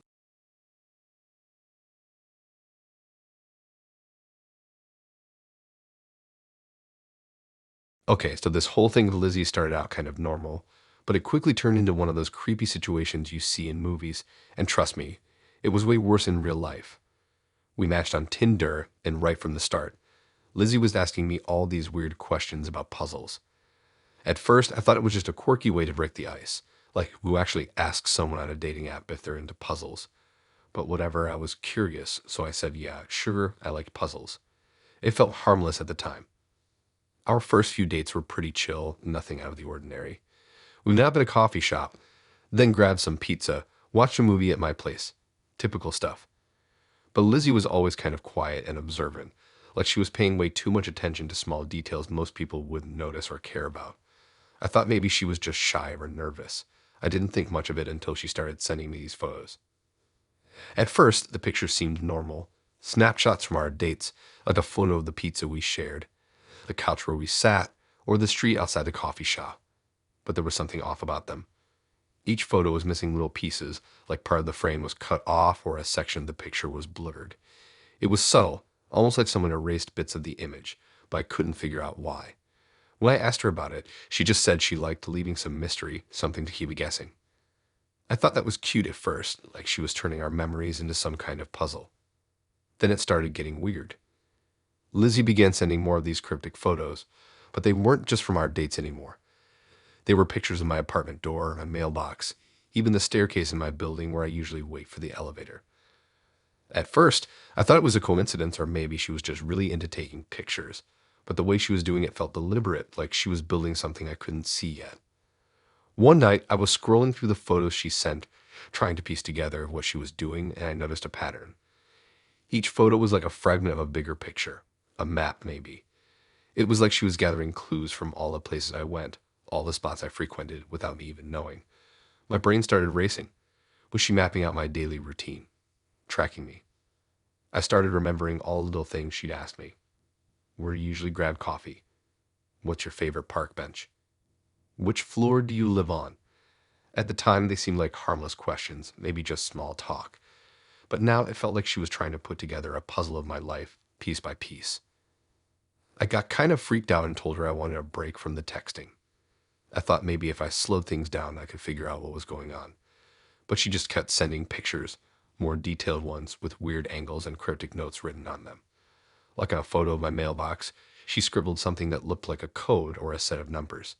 On the stairwell picture, there was a tiny arrow pointing up the steps. I didn't want to believe it, but it felt like she was trying to map out my entire apartment building. One night, I even found a photo of my bedroom window, taken from outside, and that's when the full creep factor hit me.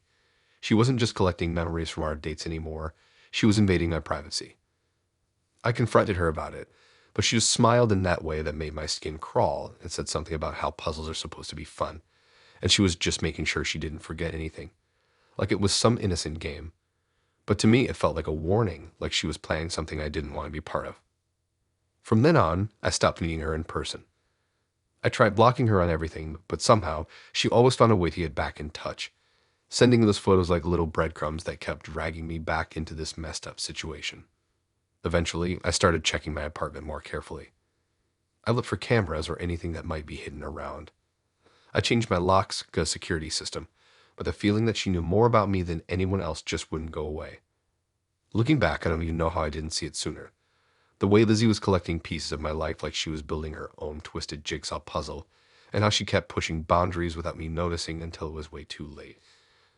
It's like she was making a map of my life and somehow marking all the spots she wanted to come back to.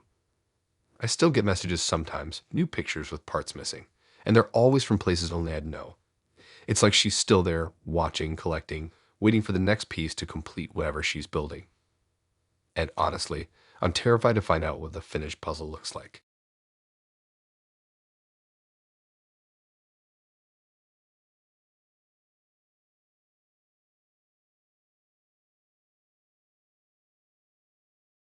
So I met Jack on Tinder, right? We had this one date that seemed pretty chill at first.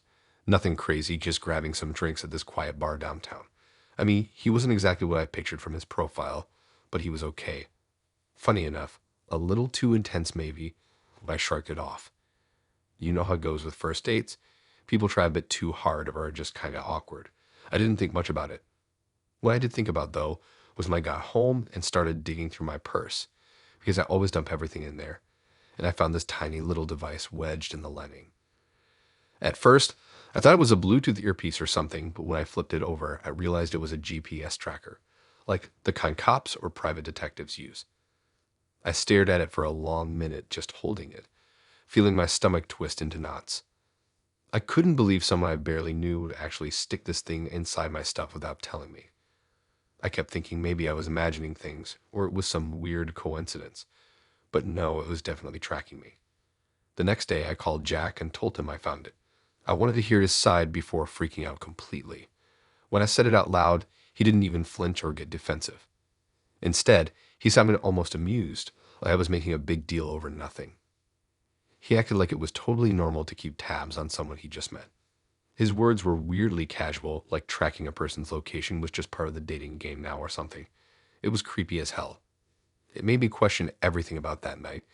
The way he kept asking what time I got home, how he'd jokingly say he wanted to make sure I was safe, but maybe it wasn't a joke at all. After that, I couldn't stop thinking about all the other weird moments from the date. How he kept pulling out his phone and staring at it, fingers twitching like he was watching a map or waiting for something to pop up. I thought he was just texting or scrolling, but now I realize he was probably checking the tracker's location. And when he asked me to share my location on one of the dating apps, I didn't even hesitate. I thought it was sweet, like he cared or wanted to make sure I was okay. I'd never imagined he was literally spying on me. I started going through my day trying to figure out if he followed me after the date or if he still had the tracker somewhere hidden. I dumped everything from my purse on my bed, looking for any other strange gadgets or clues. I even pulled out the cushions on my couch and checked my car, feeling more paranoid by the minute. The thought that someone I just met could know exactly where I was at all times was unsettling in a way I hadn't felt before. I couldn't tell my friends right away because I felt embarrassed. Like, how do you explain that someone you just went on one date with secretly planted a GPS tracker on you? It sounded insane, and I thought maybe I was overreacting. But I kept replaying that night, the way Jack smiled when I confronted him, like he was daring me to freak out. It felt like he wanted me to be scared or controlled. The worst part was realizing how easy it was for him to pull this off. The tracker was tiny, just slipped into a pocket in my purse no one would notice. It wasn't even one of those clunky devices. I had no clue it was there until I accidentally found it. It made me wonder how many other people out there were doing this kind of stuff on dates, hiding trackers, watching people without them knowing. The whole thing felt like a nightmare I couldn't wake up from. For a while, I stopped going out alone. I changed my routes, switched bags, even bought a little GPS jammer after reading about them online. I wasn't ready to give Jack that kind of control anymore. I blocked him everywhere, but the thought that he might have gotten any data off that tracker still haunts me. Like, where was I when? What was I doing? Did he know my schedule, my hangouts, my favorite coffee spots? Sometimes I think about how different it would have been if I never found that thing. Would he have kept tracking me forever? Or worse, what if he showed up at places I didn't expect? The fact that this whole twisted situation started with just one date makes it even scarier. One wrong swipe, one wrong match, and suddenly your privacy is ripped apart. It's hard to explain the mix of anger and fear I felt after all this.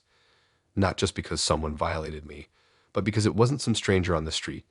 It was someone I trusted enough to meet for a drink, and he acted like it was nothing, like it was normal. That's what sticks with me the most. How casual he was about controlling me without me even knowing. I still keep the tracker, hidden away in a drawer. It reminds me how close I was to something way worse. And sometimes when my phone buzzes with a notification, I can't help but double check, paranoid that maybe, somehow, the nightmare isn't over. That's the story. Jack, a normal guy who wasn't normal at all. Just one date, one tiny device, and my whole sense of safety shattered.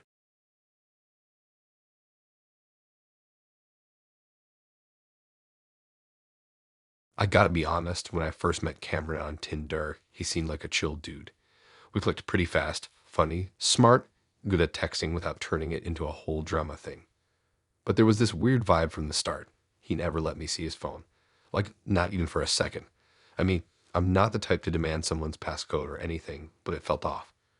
Whenever I casually asked to see something or if he'd show me a pic or a message, he'd just shrug and say it was private. At first, I didn't think much of it. Some people are just private, right? I try to respect that boundary. But something about it bugged me. One night, we were chilling at his place after a few dates, and he left his phone on the couch while he went to grab a drink. The screen lit up, and it was like fate or some messed up luck made me glance over. And that's when I saw it. His browser was open, but it wasn't just one tab. There were dozens of tabs, stacked like a mini wall of web pages, and every single one was some kind of deep dive into my world. I saw tabs with my full name typed into different social media platforms. Not just Facebook or Instagram, but this creepy, intense search through LinkedIn, Twitter, even random forums where my username popped up. It wasn't like the usual stalking you hear about. This was obsessive, almost scientific. There were tabs with photos of my friends, locations of places I hung out, restaurant check-ins I'd posted, and even searches about my workplace, down to the building's floor plan, staff directories. It was like he was building a map of my life from scratch, piece by piece, without me knowing. I froze for a minute trying to figure out if I should say something or just pretend I didn't see it. But the more I looked, the more I realized how detailed it all was. He wasn't just curious. Cameron had pages open for hours on end, bookmarked profiles of people I barely knew, screenshots saved on his phone, and notes with dates and names. He even dug into my family's info, stuff I'd never posted online.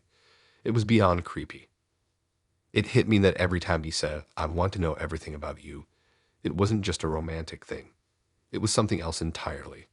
Like he was trying to control or predict me by knowing where I'd be, who I'd talk to, and what I'd do next. The idea of someone I trusted, someone I let into my life, spending that much time piecing together my life from behind a screen made my skin crawl. After that night, things started changing. Cameron would casually mention details about my friends or things I'd never told him. I'd brush it off as luck, or maybe he was just good at paying attention, but deep down I knew better.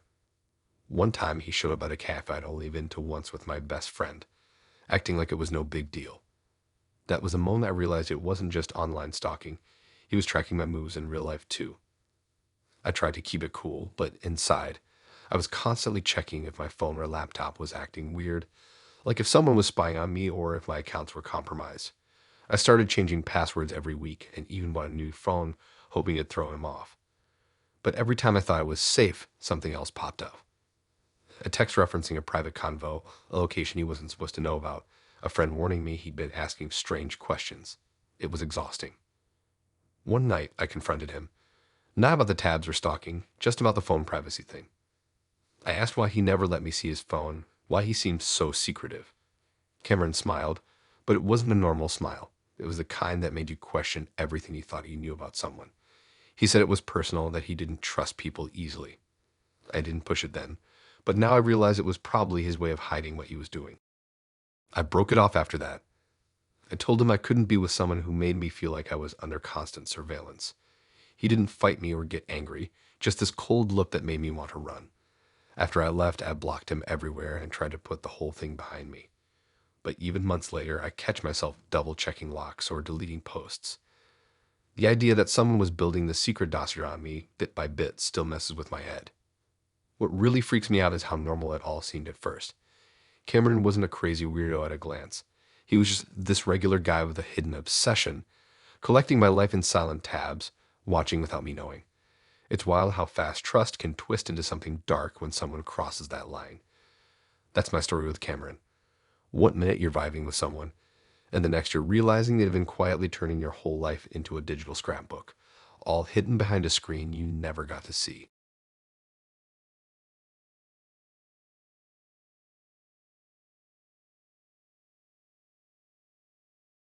You ever meet someone who says something that sounds a little off, but you just roll with it because, well, dating apps can be weird, right? That's exactly how it started with Mia. From the moment we matched, she was upfront about something that honestly felt kind of refreshing. She told me she hated phones, like really hated them.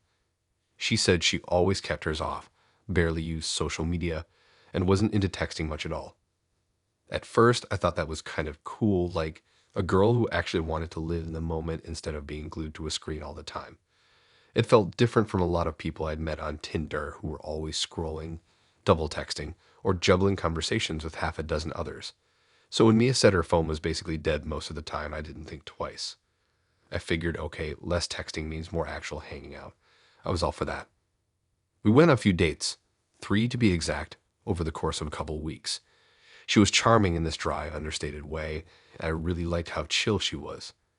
No pressure for constant messages or selfies or digital check-ins. Just real conversations, face to face. I felt like maybe I'd finally found someone who got it. Mia had this calm confidence about her, like she wasn't worried about the usual social media drama or the constant buzz of notifications. It felt genuine. But then, after that third date, something weird happened, something I absolutely did not see coming. One afternoon, I had my phone out just scrolling through some old messages when I noticed a number saved under some random name I didn't recognize. It wasn't anything like a typical contact.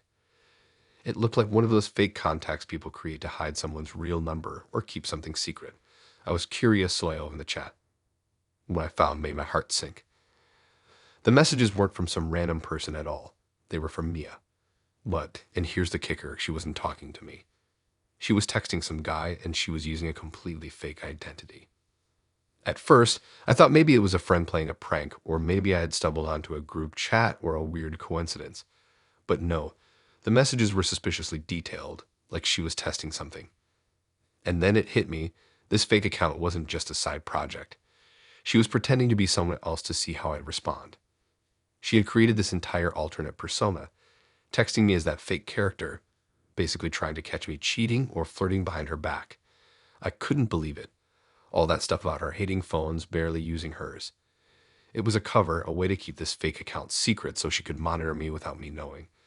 Every time I got a message from that number, it was like a test. And it wasn't just harmless flirting. The fake texts asked questions about me, tried to dig out personal details, and even hinted at meeting up, like she was setting traps.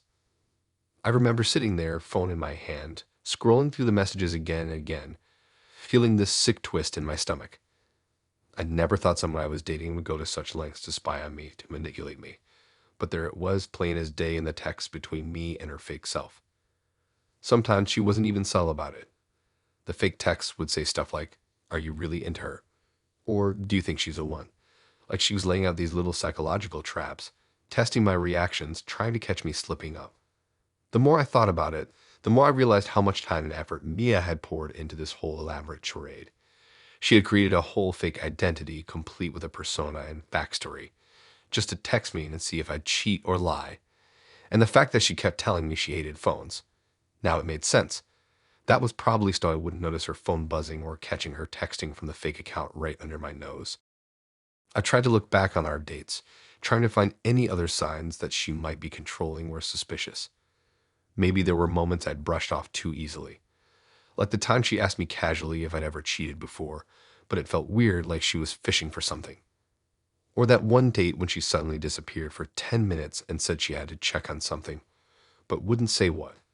Now I wondered if she was sneaking off to text from the fake account. When I finally confronted her about it, I expected a fight or at least some kind of apology. But no, she just smiled this calm, almost amused smile, like what she was doing wasn't a big deal at all. Like everyone did stuff like that in relationships. She said she was just trying to protect herself from getting hurt, that it was about self-defense. That only made things worse for me. Her cold, casual attitude freaked me out way more than the spying itself. I stopped talking to her immediately after that. I blocked the fake number, deleted all the texts, and tried to move on. But the whole experience stuck with me, creeping into my thoughts even weeks later. The way someone I trusted had created a shadow version of herself just to mess with my head, like it was some experiment or project, was deeply disturbing. What really got to me was how casually she acted afterward, like this kind of spying and manipulation was just part of normal relationships. It made me realize how twisted trust can get, especially when people go to such lengths to control what they really can't control: our actions, our choices, our feelings. That's how it all went down with Mia. One minute you're on a date with a girl who hates phones, and the next you find out she's been texting you under a fake name just to see if you cheat on her. Weird, right? Definitely a nightmare I didn't sign up for. And honestly, a cautionary tale about how sometimes the biggest red flags come disguised as something refreshing and different.